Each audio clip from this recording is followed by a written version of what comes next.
Hi, this is Chris at Clever Unicorn Games and the Unicorn Collective, back with another interview. Today I have Matt and Rosie Parrish with me. How are you doing? Good, yeah. Also good. Very enthusiastic. Yeah, straight off the mark, good start. I like it. It's a strong start. We like it. So what do you do when you're not making or designing games? What is it that takes up your spare time other than games? You guys. Yeah, so we have 2 rescue dogs, which we got about nearly 2 years ago.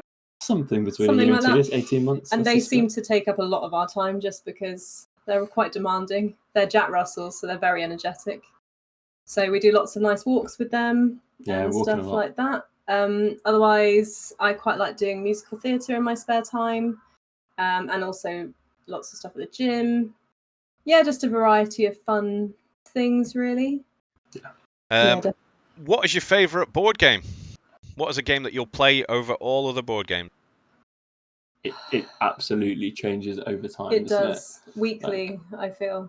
Like, I think there's some games which I think stand out as like my favorite replayables. Like I quite like I really like Social Deduction. So I'm obsessed with like the Resistance and like games like that. So like I really love that game. I love Falling People. So everyone hates playing it with me. So I think that makes me love it a little bit more. But yeah, that's me. I like a big group game. Yeah, you definitely yeah. Is it the same for you, Rosie? I quite like ones which are slightly more. Well, at the moment I'm loving Point Salad and The Mind as 2 different ones. I quite like that. It's nice and simple, but has a lot of thinking. And there's something about The Mind which is really fun. Yeah, we like that too. Somehow we like that 2-player as well. Yeah. What is it? What kind of games, or what game in particular, made you think I can do this and I want to make games? I can't think of a specific game which could have done that. I think there is kind of like, I think it might be a little bit like cliched at this point, but I think like some of like the first portable card games that we got, like I think Monopoly Deal was one that like was a genuine like we hadn't played many games on the go, like in a really small box card game. Yeah. We played the absolute death out of that till we realized it was great, but it was quite limiting in terms of the sort of strategic things you can do and other stuff like that. And that sort of that made me want to branch out. And then the cliched bit is that we did get Exploding Kittens and kind of love that and was like, oh cool, like this is it did kind of make us think that, oh yeah, cool, there's a lot of interesting things we can do to essentially boost the sort of strategic influence you can have, but make a really fun kind of almost party social game at the same time. So I think there were a few like that did help. But then that's when we started just buying lots of card games and sort of going from there. Yeah. And also like escape rooms and stuff like that, just that kind of strategic thinking and problem solving. So Matt actually, he proposed to me by creating a whole escape room. Yeah. Like took me about an hour and a half to get through all of the stuff in the house. But I think so therefore just starting to think in that way just then helped to lead to thinking about other ways you could do games or whatever. Yeah, we got a bit obsessed with those escape game things. Yeah. We went to quite a lot of them. When coming up with a game, so when you have the game idea in your head, where do you start? Where do you go first from the idea? We went from idea to the closest bits of paper we could find. Like we probably need to give some background. Is that when we actually we'd come up with the idea that we wanted to make a game, and we'd been talking about it a little bit but without a concrete kind of plan. So when we actually came up with a firm idea, we were on our honeymoon after getting married, and we were sitting at the bar playing other games. That's kind of what we do when we're away together. And we kind of fleshed out this idea we've been talking about to do with robots, some different strength parts, and basically just fighting them with cards. And we went to reception. We asked for a big stack of hotel notepaper, and we sat on the table and we just started ripping it up and writing, basically. Yeah. So we had the most ugly looking first prototype probably in the history of games, of literal torn bits of like 70 GSM paper ripped all over the table, getting soaked in slight water drops. Yeah. And we kept ripping them up, writing new ones, and we just started trying to form a game. So we started to basically just play. Yeah, so we were like, oh, maybe this will be a fun action, or maybe this will be a good way to defend, or maybe we could do this special card. So yeah, It was very much just trial and error, keep playing, keep going. And we made the most horribly balanced first game you could ever make. So. Yeah, 15. What barriers or hurdles have you hit so far from when you started designing up until now when you're about to launch? What hurdles or barriers have you hit where you were stopped dead and you didn't know how you were going to get through it, and then how did you overcome it? One of our big barriers, it wasn't really design related, but it was COVID related, was trying to get a business bank account. So we wanted to get one. We had plans to launch earlier in the year, and then that hit, and it took about 12 weeks to get one, where normally it would take a week or two. So that was a big one, because we obviously wanted to get that set up to know that we could then do a whole marketing push before launch. Well, the problem with that was that we can't actually make a Kickstarter page without that account. Yeah. So without that account, we couldn't physically make up the page, which actually pushed back our launch date by a month. So that was one thing that was an issue. But without any indication of when it was going to happen, we didn't know when our launch date could then be. So we were kind of in limbo. So that was a tricky one, being ground to a halt. Because I think one of the barriers we had, and there was definitely plenty in design as well we could talk about, but it was a barrier for marketing the game, because we'd started to ramp. Basically, we were thinking, right, we've been building a community, we're having fun, we're posting, right, okay, cool, right, let's start putting out some of our best stuff, let's start building up towards the launch. And then suddenly we're like, we can't launch. So now how do we keep the level of engagement up without it sort of dropping and fading away? So we had to find a way of sort of finding interesting content that wasn't gearing towards a launch anymore. Trying to not get people too excited, or also make them really fed up with us, like getting that right balance, which is tricky. Well, yeah, that is one of the hardest parts, and the things that put most people off is what do I do before a Kickstarter? Because you need to do something. I mean, it's very rare that somebody goes in without doing anything and does well. They might fund just off discovery through Kickstarter, just people finding it. But to do really well, you need to at least have built up a little bit of, chum in the water for the sharks beforehand. So yeah, that is the hardest part, figuring out which bits work and which bits don't work, where to go, where to post, where not to post. It's a minefield. It is. And that's the thing, it was a lot of trial and error, and we found that actually, because obviously being both being graphic designers and really loving kind of the visual elements of everything, we found Instagram to be our most successful space, because we could do lots of cool visual content and really engage with people there. Whereas Twitter, we've been finding we've still had engagement, but it's a really difficult space. We find it harder to produce words. I've also got a design challenge as well, if that's worth answering for the question, because we got stuck on this little problem for quite a while. We're about 2 years in since we came up with the idea for the game, and so one of the elements of our game Bots Up is you get dealt these different spare bot parts to form a bot at the beginning of the game. It has different strengths to it, and you battle it, etc.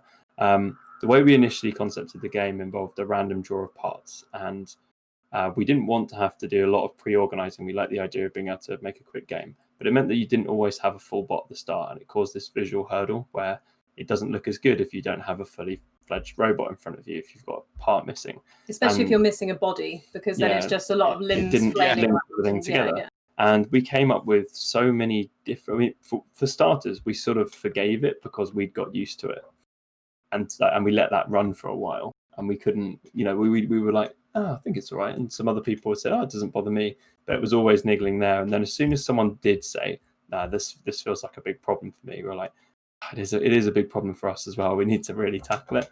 And we went through loads of solutions of different cosmetic varieties before we ended up just completely changing the design of the game, the way that you dealt out the parts, the way you set up the game, to ensure that, one, you always got a part. We also changed all of our card backs to make it more interesting visually. It basically, this one bit of feedback that sort of just was the nail in the coffin made us just rethink everything, and it ended up being a really good thing because it's so much better for it. But we needed that little push. That's why sending the game out and getting that feedback from people with a fresh perspective was so critical. We've made some great upgrades from doing that. Very few of your friends will tell you the truth. That's the problem with it sometimes. Yeah. Is they'll say it's great just to, because they don't want to hurt your feelings and stuff. You need to find people that... Luckily, I've got friends that are quite happy to hurt my feelings, so that... And we actually had that with... we've now got... Because a few people have mentioned that when they play with kids and stuff, it's very difficult to do games where it's a knockout type... Elimination games. And So we've now actually developed an alternate ending or gameplay where it's the strongest bot standing at the end rather than the last bot. Just so we haven't changed the game for those that feedback, but we've made it available for people who do want that alternate essentially option. 2 ways to play, which seems to cater to more people, because I say a lot of people that are out there don't like elimination games. I actually really like elimination games because I like elimination. It kind of depends, doesn't it? It depends on the length of the game, really. If it's a 2-hour game, nobody likes elimination games. No. But if it's a 20 to 25-minute game, people are happy with that because they only have to wait 15 minutes and then they get to play again or play that's our game window. Yeah, we're like 20 to 30 minutes. About 20 minutes usually. Depends on how many. Few extra players adds on a little bit of time. And it depends how much thinking time. Some people like to spend a long time planning their next move because there's so many different strategic ways you can do stuff with our game. And other people are just like boom, boom, boom. Yeah. Okay, have you ever played, or have either of you ever played a game that you really didn't like? You don't have to name it, but what was the mechanic or the theme? What was it that put you off the game? Yes. So I won't name the game or games, but yes, there are games that I don't like. I get quite critical of things that I don't like. I'm trying to think how the best way to describe it without getting too into the game. I would say if it's a poor representation of a very similar game we've already played, that's frustrating because it's like, this just feels a bit lazy. It could, and it's not even as fun as that previous one. I think if you feel like this is just like this but worse, like if you have a very obvious comparison example, that definitely is a put off. I find that a very unsatisfying victory is something that puts me off. Like if getting to the end of the game, it doesn't feel very satisfying to win, and that can happen with certain mechanics of victory where it feels very underwhelming. Even if some of the build-up's kind of interesting, that's a big put off for me. And I think that probably applies to me more than I'm very competitive and I like winning. So I think that like when that doesn't feel satisfying, I think then it puts me off a game where maybe it wouldn't put off someone else. Yeah, I'm still competitive, but not to the level Matt is. So I'm happier to spend longer on a game and it just then finish with a nice conclusion rather than being a momentous like victory. Why is it that you make games? What is it that's driving you to make games? I can probably go. I think one of the things that's driving us to make games together is it's been great having a mutual hobby, like working as a couple. That's actually been really nice for us. Yeah. We've always got on great, but we have different interests outside of this. So from a purely relationship working together, like we're both graphic designers, we both like playing games together.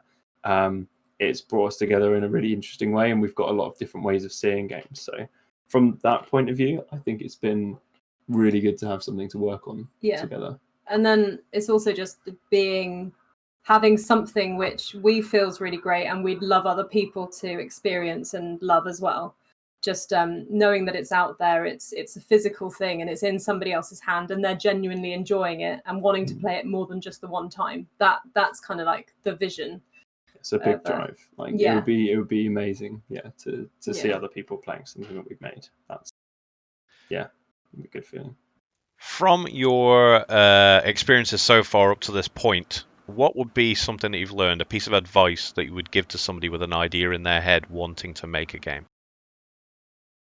Off the bat, if you're serious about doing this, it's going to take 3, 4, 5, 10 times longer than you currently think it's going to take to. And it will take over your life. Like you have to, you can't come up with something good just without putting a lot of time into it. Like you have to, you're gonna by the time you've released this game, you're gonna in some parts you're gonna hate it a little bit because you've played this thing to death. I think we don't, by the way. We still love the game. No, but there's that element of like you've played every eventuality by the time that you release your own game in a way that no one else will understand your game like you will. I think it's as well what I'd say is that don't get too keen to like rush to the finish. You can keep tweaking around when it's easy. Like it's easy to tweak around when you've got the Sharpie markers and the playing cards. It's harder to tweak around when you've just paid for a set of prototypes and you still want to change it.